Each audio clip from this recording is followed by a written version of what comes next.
तो जो बच्चे जो बच्चे SSC, CGL, CPO, CHSL, bank, CDS, NDA या कोई भी स्टेट एग्जाम, कोई भी कंपटीशन एग्जाम जिसमें इंग्लिश लैंग्वेज के क्वेश्चन पूछे जाते हैं, उन बच्चों के लिए आज हम शुरू कर रहे हैं इंग्लिश माइंड मैपिंग सीरीज।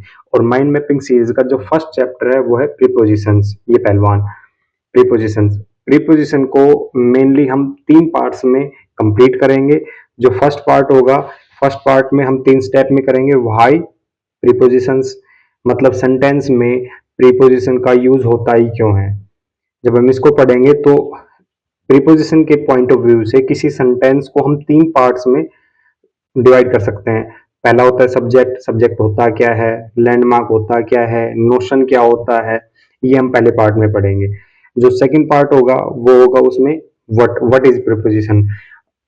ये जो पहलवान है इसका एक पार्ट आपको सामने का दिख रहा होगा, स्पष्ट है, वो हम पढ़ेंगे क्लासिफिकेशन ऑफ प्रीपोजिशंस। बहुत सारी प्रीपोजिशंस हैं जो आपने देखी होंगी, पढ़ी होंगी, लेकिन उनमें आपस में क्या रिलेशन होता है एक दूसरे से, वो एक दूसरे से कैसे अलग होती हैं, कैसे समान होती हैं, वो हम पढ़ेंगे क्लासिफिकेशन में। और इस पहलवान का जो पीछे का पार्ट होता है जो अस्पष्ट है, नहीं दिखता, वो हम पढ़ेंगे वैग्यूनेस में। बहुत सारी ऐसी एरर हैं जो हमसे सिर्फ इसलिए हो जाती हैं क्योंकि हमें ये पार्ट नहीं पता होता है। वैग्यूनेस हमने प्रीपोजिशंस की पढ़ी नहीं होती। जो थर्ड पार्ट होगा वो होगा हाउ प्रीपोजिशंस, मतलब आखिर मैं कैसे यूज कर सकता हूँ किसी सेंटेंस में, मेरे को प्रीपोजिशन के जो एरर है वो कैसे पकड़ में आए। तो हम थर्ड पार्ट में पढ़ेंगे हाउ में। हम एक एक प्रीपोजिशन लेंगे, इस प्रीपोजिशन का आधार क्या है जिसपे बेस्ड है, खड़ा है, लॉजिक। किसी भी प्रीपोजिशन को फील करने के लिए हमें उसको उसके लॉजिक के साथ पढ़ना होगा।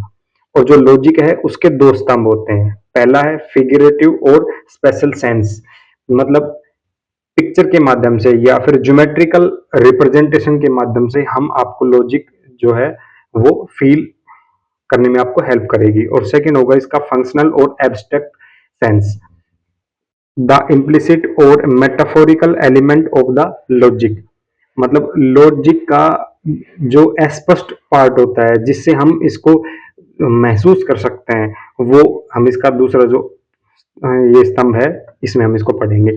इसका जो सेकंड पार्ट होगा, सेकंड पार्ट में हम पढ़ेंगे कोलोकेशंस विद प्रीपोजिशन, या फिर जिसको हम फिक्स प्रीपोजिशंस बोलते हैं, जिसमें होता है फ्रेजल वर्ब्स। आज तक आपने हजारों हजार फ्रेजल वर्ब्स रटी होंगी, याद की होंगी, ठीक है।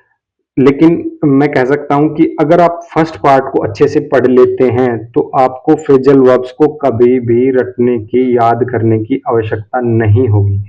आप आसानी से इस लॉजिक के साथ, सिर्फ इस लॉजिक के साथ आप सारी फ्रेजल वर्ब्स को आसानी से कर सकते हैं। प्रीपोजिशन वर्ब क्या होती हैं, फ्रेजल प्रीपोजिशनल वर्ब क्या होती हैं, प्रीपोजिशन का इडियम्स में क्या रोल है। जब हम इडियम्स पढ़ेंगे तो उसमें प्रीपोजिशन जो है वो क्या काम करती है। अगर हम लॉजिक के साथ, किसी भी प्रीपोजिशन के लॉजिक के साथ इडियम्स को पढ़ते हैं तो 70 से 80% इडियम्स जो है वो आप आसानी से कर सकते हैं। थर्ड जो इसका पार्ट होगा, थर्ड पार्ट में मिसलेनियस में हम पढ़ेंगे आखिर किसी सेंटेंस में कभी एरर के रूप में प्रीपोजिशन का यूज किया होता है लेकिन वो वहां पर नहीं करना होता। कभी किसी सेंटेंस में एरर के रूप में जो प्रीपोजिशन है वो मिस होती है, नहीं होती, लेकिन वहां पर उसका यूज करना होता है। कई बार सेंटेंस में दो दो पेयर में प्रीपोजिशन का यूज करना होता है। कब करना होता है, कभी कभी वो 2 पेयर में होते हैं, उनमें से एक एडवर्ब होती है, एक प्रीपोजिशन होती है, वो कब होती है, सेंटेंस के एंड में प्रीपोजिशन का यूज हम कब कर सकते हैं, कब नहीं कर सकते, ये सारी चीजें हम इसमें पढ़ेंगे। और सबसे लास्ट में हम करेंगे प्रैक्टिस एक्सरसाइज। तो बने रहिए। अब नेक्स्ट जो वीडियो आएगी उसमें हम देखेंगे कि व्हाई प्रीपोजिशन, इसको हम आसानी से क्लैरिफाई कर पाएंगे। Thank you.